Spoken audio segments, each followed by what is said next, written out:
Hello and welcome to my YouTube channel. If you're regular here, you know I review many photographic, audio and video related products. And if you're new here, well, that's exactly what I do. And today's review is a product that I purchased about 3 years ago, maybe 4 years ago. I then sold it and I've purchased it again, but a slightly different version I've purchased this time. And what it is the Zoom F1 field recorder. That's a box. Don't worry, I'm not going to do an unboxing video. I find them extremely tedious. So we've thrown the box out of the way, and here is the actual item. Now, the reason why I purchased it again is because this one now comes with the shock mount to fit it to your camcorder or your DSLR or your mirrorless camera. I've actually got it fitted to my Sony A7R Mark III, but you can actually fit it on the hot shoe of most cameras. I say most because I have found that on my Olympus EM5 Mark III, I can't get this on it. Now, whether the plastic on this mount is too wide, doesn't quite fit the shoe, or Olympus have made their shoes a bit smaller by a nut snacker, I don't know. But it's well worth checking that. I would suggest purchase it from a dealer or supplier that have a really good returns policy. Rex Photographic have got a great one. Amazon have got a really good returns policy. I will put a link to my Amazon affiliate page where you can purchase it from. And as I say, if you purchase it from there, they've got a really great returns policy, a no quibbles returns policy. So effectively, anyway, that's the shoe. This particular F1 recorder fits in this mount, a really strong mount, fits in that beautifully. It's a good shock resistant mount. So we'll take it off there now so I can actually show you the actual item. Now there will be a link up here somewhere to my previous review of this F1 recorder, and I love the actual unit. I didn't sell it because I didn't like the unit. I sold it because I couldn't find anywhere online a way to mount it on the camera. And this shock mount doesn't seem to be available as a separate unit. So now I have got a shock mount. I won't be selling it as I won't need to sell it. It's great. Fits, you know, provided you check your camera, it fits it beautifully. And as I say, this one came with this Zoom gun mic, shotgun mic. And it's a really nifty mic. The sound quality from this mic is very, very good indeed. It's excellent. You can plug in a tie clip mic, obviously, as I've done on my previous review. That just goes straight into the back. You've got on the back here, you've got your two sockets. You've got your headphone jack and you've got your line input jack. So you can actually plug a tie clip mic into your line input instead of using a gun mic. And that's a great flexibility. If you're going out interviewing people, you've got the flexibility of either using the gun mic or using a tie clip mic, and I think that's really, really handy. This is a modular system, which is really good. So these Zoom microphones come in different sizes and different types of microphones. So you've got your XY pattern modular microphones that's fitted to my Zoom Q8 that I'm filming over there. It's getting a wide shot, but it's taking the audio from my Zoom MKE 600. And as I say, this will fit that particular camera and my H5 audio recorder, the H6 and what have you. So that just plugs into there. That is great.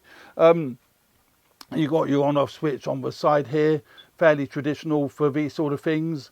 You can also set it to hold. You can flick it upwards, and that stops any of these buttons from being accidentally pushed when you're actually recording. So you know, that is really, really handy. You can see the audio levels flashing on the display there. If you've got a modular microphone fitted, be it the gun mic or one of the other modules, you adjust the audio levels actually on the microphone. That's nice and easy, very tactile. There's no fiddling with buttons on the actual unit to adjust your audio, and I find that really, really useful. So you just adjust the levels there and they'll go up and down according to where you put the levels. And obviously plug headphones in just to monitor the audio levels, make sure the audio is coming through nice and clean. You can set different parameters for your audio recording. So you can set it to MP3, 48 Hertz, 96, is it kilohertz or hertz? So you can set your bit rate according to what you're actually doing. I set it to 48. I find that's completely fine for my YouTube videos. Don't have an issue with that whatsoever. You've got audio level control. So if you're not using a gun mic such as this and you're using, say, a tie clip mic, or you've plugged in another microphone into a back here, you can go through the menu here and set the audio level kind of manually, but it isn't a control. It's basically either low, mid or high, and you've got low, minus and plus, mid, minus and plus, and high, minus and plus. So you're a little bit limited, but you know, it's not a big deal. You've got a low cut filter and you've got a limiter, so you can actually limit the audio so that it doesn't distort.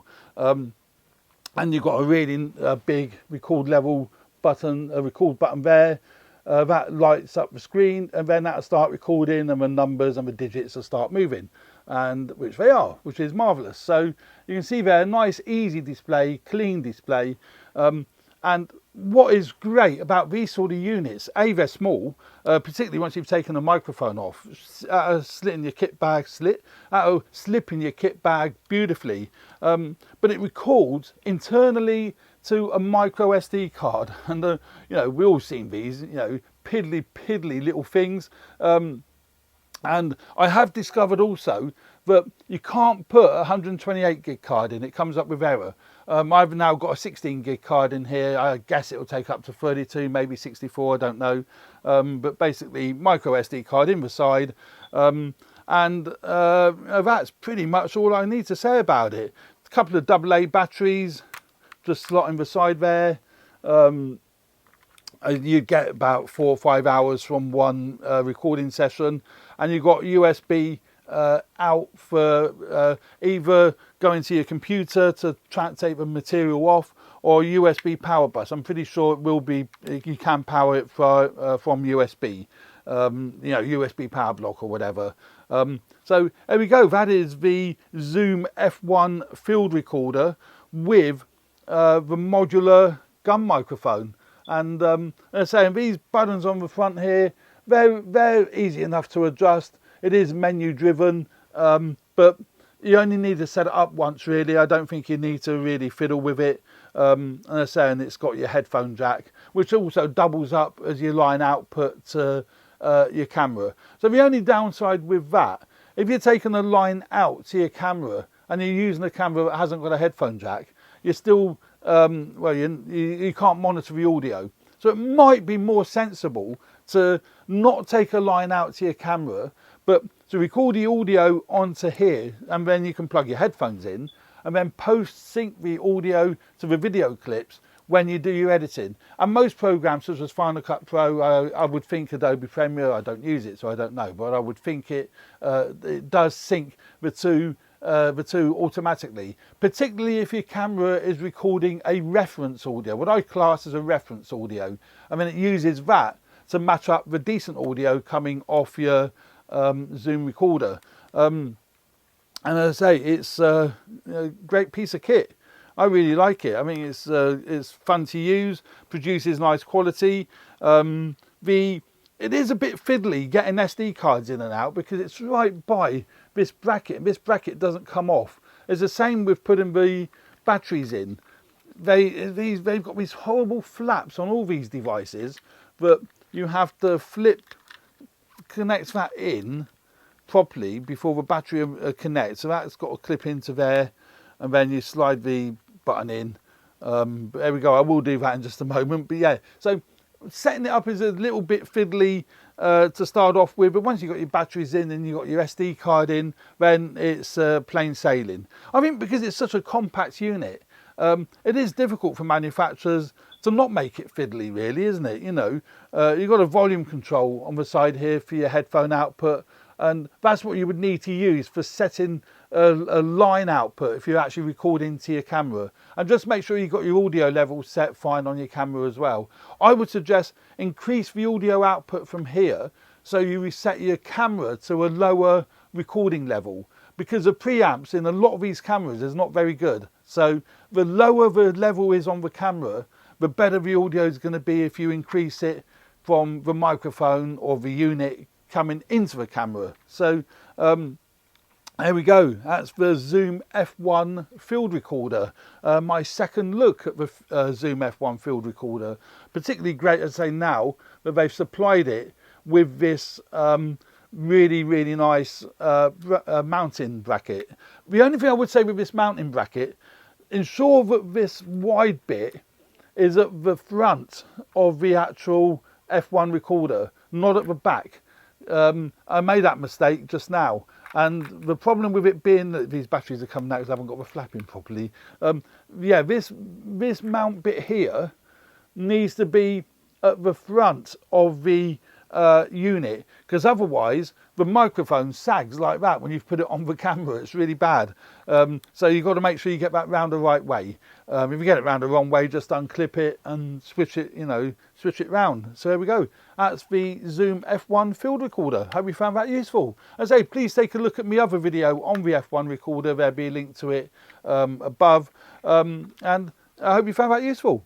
Please subscribe to my channel if you haven't already done so, and hit the like button if you found this particular video useful. I really, really appreciate that, and I'm really enjoying the comments that I'm getting. It's really helping me grow the channel, so many, many thanks for the comments as well. So please subscribe if you haven't already done so, and hit the like button. Thanks very much indeed, and stay tuned for more videos relating to video, photography and audio. Cheers for now. Bye.